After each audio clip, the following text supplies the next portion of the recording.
This episode of Creator Generation is not brought to you by Menulog. Here we go. What is happening this week? This week we're chatting with Jazz from jasminetxo, who is our first TikToker on the show. The other day I woke up and I was looking at TikTok and all the videos had 0 views and 0 likes. And I was like, okay, it might be a glitch. But I went onto my live streaming page to see who was live.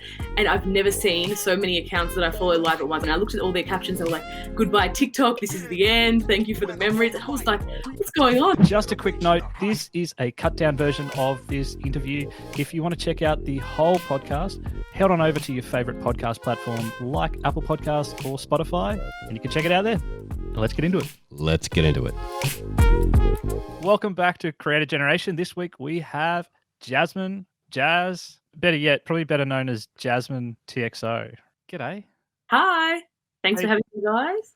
So Jazz, instead of me introducing you, Jazz, can you introduce yourself for us? Sure. Okay. So I'm Jazz. I am mainly a TikToker. I've been on TikTok probably for about 5 years now, so I've been on there for quite a while.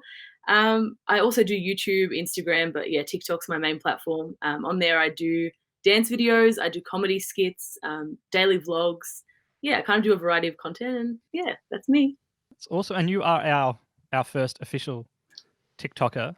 And Fred, we were talking just off air earlier, Fred likes to claim that he's a TikToker. So Fred, tell us about your TikTok experience. Look, I am on TikTok. I follow a bunch of people. I have never made a video or got any views for that matter, but I still consider myself a fellow TikToker. Not as established, obviously, as Jazz, but I'm getting there. Just lurking, a TikTok lurker. A TikTok lurker, yeah. Just waiting for my opportunity. You mentioned a whole bunch of different stuff that you do now. So, is there an overarching theme or thing you're trying to bring across in your TikToking? Yeah, for sure. I mean, I have a slogan, which is spreading smiles. So that's kind of what ties together my content. That's my aim, make people smile, just have fun with it. I do a lot of live streaming as well. So that also incorporates that same kind of idea. But yeah, I try and use that across all of my content, whether it's Instagram, TikTok, YouTube. That's just what I do, I guess. And yeah. Awesome. You said that with such enthusiasm. I'm sorry. I was terrible. Awesome. It was, wasn't it? Yeah. A big smile. I was already moving on. I was like, yeah, but you do. I was smiling because it's like. Well, I've got something to ask. I mean, we work obviously very extensively in YouTube, and starting to move much more into TikTok. But one thing we are always asked is about the difficulty in making TikTok videos. I think people sometimes dismiss sometimes how much effort goes into making one. Can you talk to us about that process of developing a video for the platform? Yeah, it kind of depends what video I'm doing. Some videos will be a lot quicker than others. A dance video for me might take 10 minutes or 15 minutes to learn, and then I'll shoot it. Sometimes in the first 3 goes you might get it. If it's a pretty simple one, and it might only take 10 minutes. Sometimes it can take half an hour. It just depends what you're doing with that. But comedy skits definitely take a lot longer. Recently, actually, I started doing them and they've been going pretty well for me. So yeah, it's been good fun. Those ones, yeah, obviously, there's all the editing that goes into them and, outfit changes and things like that. And then same with daily vlogs as well. I do those probably every second day on my TikTok page. And those are similar, doing, editing afterwards. And then you have to be filming all day essentially because it's, a daily vlog. And then yeah, afterwards you'll have to do a voiceover. They're usually voiced over at the end. I don't speak throughout them, so it's just muted clips and then voice it over at the end and add some music. So yeah, definitely the ones that involve editing are the ones that take the longest time. But yeah, I think they always turn out the best result for sure. Are they the ones your fans love the most? Yeah, I think I used to be more known for dance, I think, and everyone was into that. But I can definitely tell that the comedy skits are what people are liking. And nice. And tell us about your growth. Obviously you started musically. How fast did you grow there? Where did you really start to pick up? So when I started 2015, I wasn't really aiming to grow a following at all. I was just doing it for fun, really. I just joined. I saw my sister made an account and some of her friends, they were doing live streaming. And I was like, oh, okay, what's this app? I don't know, Musically. So I just downloaded it. I would do every now and then just literally lip sync videos. I think it was 2017 and 2018 I kind of started finding transitions and I started making online friends. So yeah, it was just really cool to be able to be a part of the actual community rather than just on the outside, So yeah, then probably late 2018 I started doing dance videos. and growing a little bit there. But yeah, 2019 and this year have definitely been the biggest for me. Like I think at the end of last year, I probably was around 400K. But now I'm at 1.3 million. So I don't know, it's been pretty quick like these last few months with the comedy skits I've been doing, and it's just grown a lot. So that's enormous. That's great growth. It's crazy. That's yeah. Nice. And where are they mainly? I mean, you're here in Australia. Where are your fans? I've probably got about like 38% in the US. So that's my biggest following. And then in Australia, probably around like 15% of my following. I've got a bit in New Zealand, the UK. They're probably my main audiences. India as well. So yeah, those are probably my main ones. And have you ever interacted with your fans apart from through the videos? Have you ever met them in real life? Yeah, lots of times. So I've had a few meet and greets that some of them, like other people have run. I also ran one in the start of this year, pre-COVID, so it was all safe. And that was crazy. Like I didn't know what to expect. And I think there were around 300 or 400 people that turned up. So it was insane, like just crazy. And then a lot of times, like I'll just meet people when I'm out, like, I'll just be shopping and someone will be like, oh my God, she's from TikTok. And I'm like, hi. So yeah, it's pretty cool. It's crazy. You wouldn't expect. Hey Jazz, you're across most of the big video platforms. Like you're on them, you're creating them, YouTube, Instagram, TikTok. What do you see as the difference? Like what is actually going on in TikTok that might be different, or maybe it's not different to the other platforms that people are more familiar with?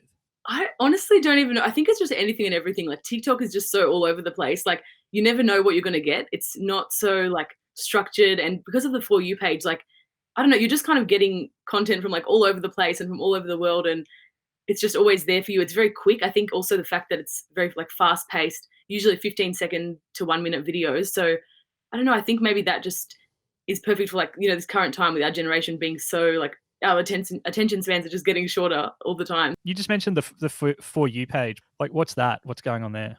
Like on Instagram, you've got like the explore page, that kind of thing. But it's tailored to you. It's actually for you. That's why it's called the For You page. So it will have like, say that you've engaged with a lot of dance videos, you've commented on a lot, you've liked a lot, shared them. It can, obviously tell through artificial intelligence, and then it will tailor your For You page to you. So, you might notice that you're getting a lot more dance videos, and that's because of what you're interacting with. So I think that's what makes it so cool. The fact that TikTok, you go on your For You page, open it up, and you just know you're going to most likely get videos that you're going to be interested in. There's also going to be a mix. Like a lot of times this, or at least from what I've noticed, the like smaller accounts that I'll be getting are similar to what I usually engage with, but I'll get a lot of like very viral videos that have like millions of likes that are completely like different to what I might have ever engaged with before. But because they're so viral, they just appear for everyone, or like for a lot of people at least. So yeah.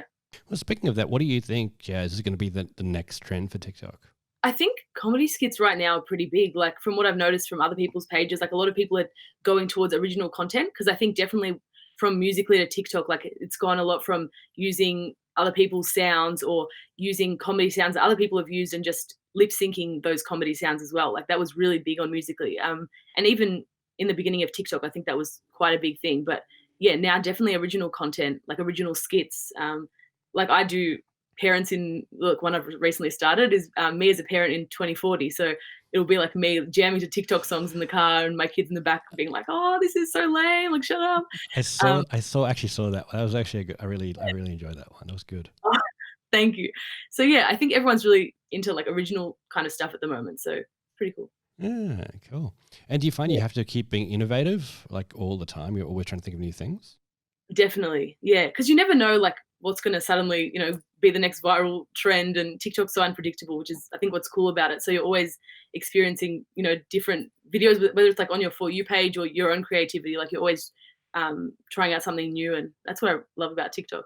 So in these difficult times of COVID where it is hard to collaborate, how do you go about that, Jess? So yeah, like you can do online collaborations. That's something that I definitely do a bit of. Like you'll just, get on a FaceTime call with your friends and organize something. Sometimes it could be like doing dance videos. I've done ones before where you'll have, your friend dancing on your laptop screen and you're standing behind it. You just got to kind of sync it up, that kind of thing. They're not too hard to put together. But I've noticed a lot of people doing like skits, and they'll do it on TikTok, like online. So they'll have to just, send each other the clips and do it that way, like a back and forth kind of skit.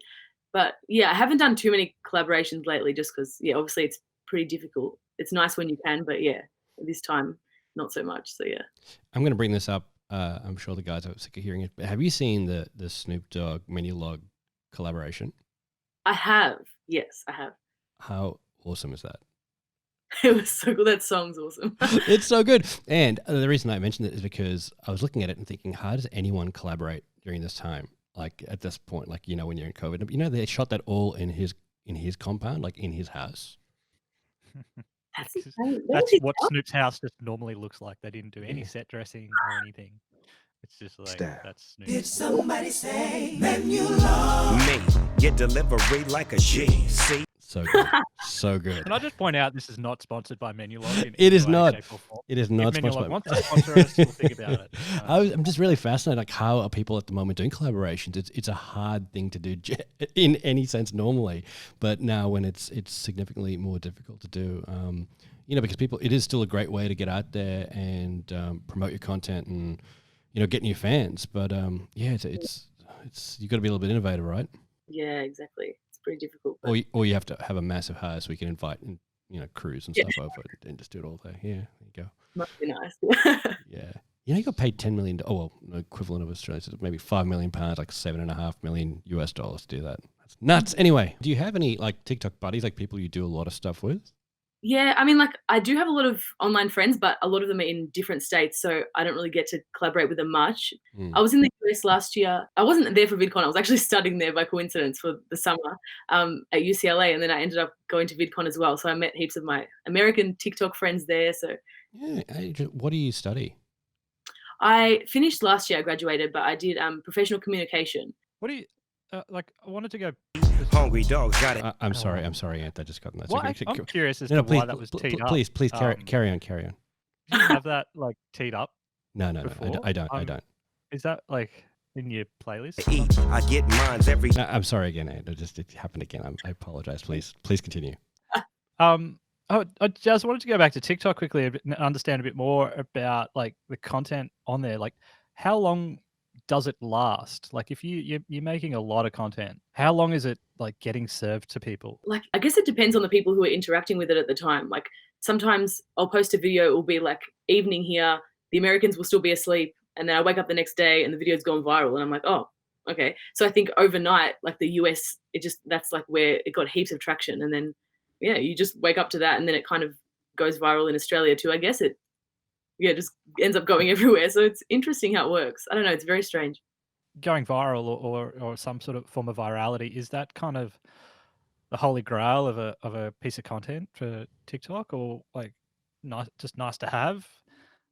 Yeah, I guess it's cool, but like for me, I don't know. I'm more just concerned about like the content I'm making and like the way that the audience is receiving it. Like, I hope that my audience enjoys it, and that's why I make it. But yeah, I think definitely like that's a big part of TikTok. Everyone wants to go viral, and it's like there used to be all these classic captions like don't let this flop, or like my mum said that if I get 500k likes on this video, like she's going to buy me this new computer or something. Like, there's always an incentive, and everyone's like wanting to go viral. So I think it's just a big part of the culture of the app. TikTok, do you ever think about it being, you know, all the other big platforms tend to be American-based platforms. TikTok isn't. And there's always been a little bit of tension based around that, you know, different, you know, political issues. Do you ever feel like it could be a little bit dangerous, a little bit tenuous, like it gets banned in a country all of a sudden and then you just lose part of an audience? Yeah, I mean, just like recently how there's been that whole, you know, call for TikTok to be banned and everyone was freaking out. Like the other day I woke up at, I think it was like 5 a.m. I just happened to wake up and I was looking at TikTok and all the videos had 0 views and 0 likes. And I was like, okay, it might be a glitch. But I went onto my, my live streaming page to see who was live. And I've never seen so many accounts that I follow live at once. I think there were around 20 people live, which is huge. If you are constantly on TikTok, you'll realize that you might see like 3 people live at one time. Like, seeing 20 people was insane. And I looked at all their captions. They were like, goodbye, TikTok. This is the end. Thank you for the memories. And I was like, what's going on? So I started joining them and everyone was panicking. But it was actually just a glitch. And TikTok ended up posting on Twitter about it, like, sorry for this. Like, it's just bad timing. Everyone thought that the ban of TikTok was suddenly happening. Oh, no. That must be terrible. What did that feel like? Like, did you feel like, oh, man, I've built something here? How did that feel for someone? It was scary. A lot of them were American TikTokers because it was so early in the morning here. But like, I had recently spoken to my management about it and like they kind of reassured me that nothing was really going to be happening just yet with TikTok here. So I was kind of feeling safe about it. but still seeing that was a bit of a shock. Like I wasn't expecting it. So I don't know, like the thought of losing your whole platform and like essentially it's your work as well. Like it's pretty scary. And I think from then everyone was like posting, come on, like, guys, make sure you follow me on YouTube and Instagram, and trying to transfer their following over. But that's not easy either. Jazz, you like Every week chicken wings. I'm sorry. I'm so sorry that happened. I don't know what's going on here. The system is not working. There is definitely an issue. There's a bug in the system. I can't see Fred at the moment, but I can just imagine he's sitting there like practicing his choreographed dance moves in preparation. I promise it'll be the last time it happens. We fixed the issues, everyone. I apologize for the technical difficulties. What is the issue? Is you, so we can't fix It's just my finger just keeps pressing the button every hand to speak and just happen. I don't know what's going on. I'm gonna stop touching. Completely interrupted where my brain is. I don't know where my brain is now. It's just not here. I was actually thinking of food, and then had a moment as I was about to have a bite of a snack where Jazz mentioned her featured snack in her last YouTube video, which was the first time as a featured snack, and then I decided, well, I need a snack with a feature. I have a snack too. I have, what are these? Migering flavored chips. Yum. Sounds good. Could be amazing or hideous. I'm not sure what, but Migering's like heaven. So it doesn't taste like Migering, so yeah. they're not bad. I just have popcorn with lots of butter. Nice. Yeah. Nice. Yeah.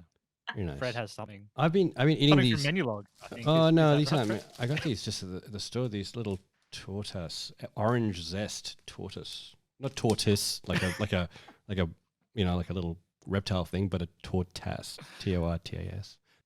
Anyway, hey, are you talking about obviously doing it full time? What are the revenue models for being a creator on TikTok? How do you guys earn money? So there's live streaming firstly, like within the app itself. Live streaming is pretty much the only way you can actually make money. There's a new like monetization part of TikTok now where you can like connect with brands. It's called Creator Marketplace. I've done a little bit through there. Like I've kind of just started having a look at that, but it's mostly like being with an agency is probably the easiest way to connect with brands. So that's what I've been doing with Born Bred Talent. And yeah, it's pretty much just like brand collaborations with, whether it's like music or like sometimes Sony Music or like Warner Music. I've done it with a few different companies like Universal as well. And then also with like literally any other brands you can think of. Like there's brands from Champion to like Menulog there's brands from everywhere that are trying to get onto TikTok right now. So it's crazy. Nice. Cool. Are you sponsored by Menulog? No. I'm not. That would be the ultimate. You know what? I actually am. Thank you for making this a little bit better. It's like, yeah. Like, what are brands looking for when they work with a TikTok creator? Like, mostly it's just authenticity. I think they just want someone who can like show that they genuinely care about the brand and who have like a strong connection with their following. Because I think there's a lot of creators who might like have a very large following but not actually have like that close connection. But then there's a lot of creators who might only have like, say 50K, 100K on TikTok, but they have that really close connection because they go live or they interact with people a lot in their comment section. And I think that's what brands love. Like they just love genuine people who want to connect with others, That is good advice. And you know what? We are at the end of this wonderful podcast, but you always have one great question to ask at the end, so I will give that to you. But yeah, hey, Jazz, have you got any top tips for people who are aspiring TikTokers? I think firstly, just be yourself. I know there's so much content out there, and a lot of times you feel inclined to like make something similar, and it's good to be inspired by others, but I think to also find your own niche, that's like definitely the main thing I can say. And that's how, most of the TikTokers who currently have like a large platform now, they have something about them, whether it's like a personality trait or a skill or a talent that they have. There's always something that shines, and everyone does. I believe that everyone has something that shines about them. And even if it's something you don't know yet, like you will find it. So just experiment and have fun with it, and you will find your niche. So jasminetxo, check it out on all those social channels. Thanks so much for burger in the low. Hope they put the pickle in. Wonton on a cat. And one thing to note, everyone just check out Fred's TikTok channel. We'll find out what it is, and we'll expect Maybe Jazz will give us like the opening move. Nice. This is the super collab. Let's do this. Awesome. Jazz, thanks so much for joining us. Thank you guys. Create a generation on the mic.